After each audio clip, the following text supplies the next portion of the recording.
My name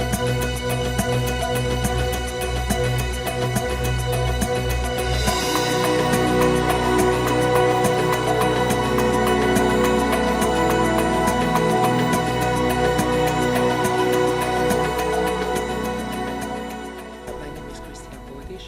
I work for Budapest College of Communication and Business.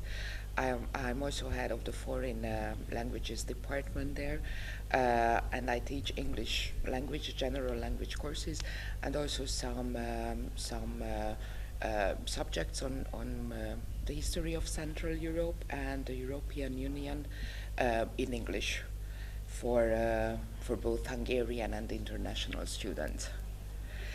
And then I studied English language and literature and history. These are the two degrees that I have completed. But I also studied other things just, because I was interested, like cultural anthropology and some political studies.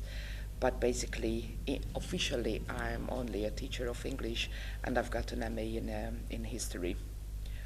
And I also translate travel books, guidebooks that I like very much, and sometimes articles on gastronomy and wine, which is like, I like that stuff, and I do that for certain magazines.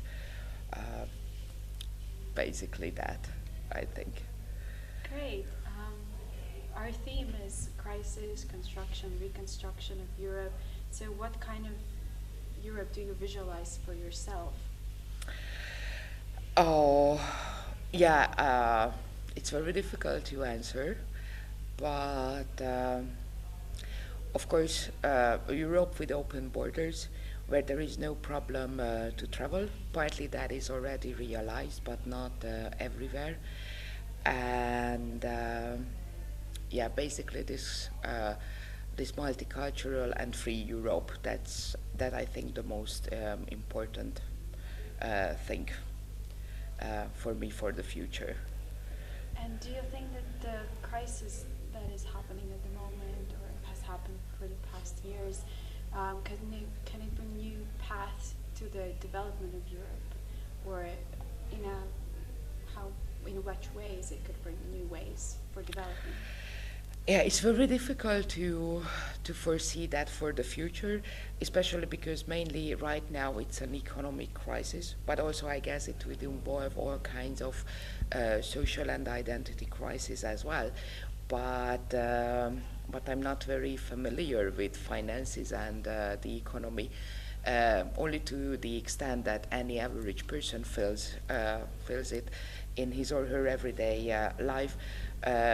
But if we look at historical experience, then I would say that the only way to get out of any crisis, whatever way we are going to walk in the future, it will certainly involve new structures and new ways and new thinking. But what shape they exactly will take, it's very difficult to foresee. So that's also really a question to me that for myself that I can't answer. We can just hope for the best. So sorry that I can't give you any more definite answer, but really I can't. In your opinion, what are the factors that will determine the future? Uh, I don't know. There are all kinds of modern issues that I think will be of more importance later on, uh, like of course the aging population, also the fact that the size of the population in Europe is shrinking, also immigration, and because if there are pressing problems all around the globe, I think we will have higher and higher number of immigrants coming here.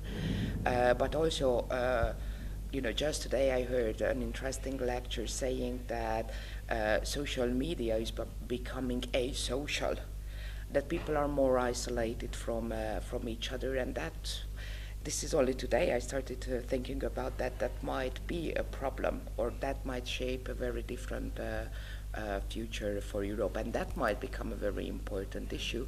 And of course, environment and all that is involved in environmental issues will be very important. Great. And how can your work, your research, things that you do in your daily life, support your vision of Europe? Yeah, I think basically it's not really the research because nowadays I'm not doing so much research, but being with young people in class, uh, that helps a lot, and to see the way they think and their hopes and their ideas about the future of Europe, that also shapes my ideas. You know, to think about what is going to happen 20 years later when I'm already old, and also my future will depend on the present generation, that I find very fascinating. And then of course it's my interest to also, you know, offer them some ideas about their future life, also including their career and also their ideas about the future of Europe. But that is something that really strikes me, that I see that most of them are quite satisfied with their present day situations, do not act the same way as the young people when I was young. Like, I do not feel this kind of intention to rebel against certain things. They do not really, they do not have problems with certain political ideas, or they don't tell me. Maybe they have, they just don't tell me about it. So somehow I have this feeling that they don't go through this typical process when you become a teenager and then you have to question existing models and structures and behaviors. They get on very well with the parents, which is good news, but I think it should be a task of any young people to go and try and change the world. And this is something that I miss somehow.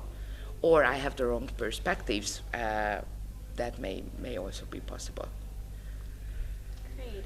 I'm not sure how familiar are with the island and the concept of it and this year's theme, but how would you think that in Ireland, as you know it, and the form that exists at the moment, how it could help for the future development and the change? What I think is very important about the island, that I don't know many things, but I know that it was organized in different countries with a lot of participants from various parts of Europe, and then if it offers a chance for them to get a deeper knowledge about each other, that's already a big achievement, I think. So if those people who get familiar with each other's culture here, they will then spread around the world and share the knowledge that they gained here with other people, that would help a lot, I think. And maybe some free thoughts on the topic of reconstruction of Europe that you have at the moment. Yeah, what I have been confirmed already, that there is this pattern of integration, disintegration, construction, reconstruction. The only thing that is a big question, what kind of efforts and design could be involved in construction, reconstruction? What are the ideas that have the chances to be constructed and realized in reality, and which ones will just disappear? And whether if we really have the option to realize ideas. So what are the possibilities that limit the ideas that we have in our mind? But I think that, yes, even in the 20th century, you could see this kind of pattern of integration, disintegration. There were recurring crises throughout, and every time there was a crisis, the member states of the European Union, for example, they did not really or could not really agree on how to go about the crisis and how to solve it. So they felt that it would be more useful for each country to go their separate ways and try to solve these problems alone. But each time in the end, it turned out that none of them, or neither of them, is able to solve these problems alone. So again, they had to coordinate their activities, and if that tendency is going to continue, that I think the future script is that they are going to work together. But now there are probably the voices that say that Europe may disintegrate are also stronger than before. So we'll see, but I think they will make an effort to arrive at a joint solution in the future. And now what will be the outcome of that?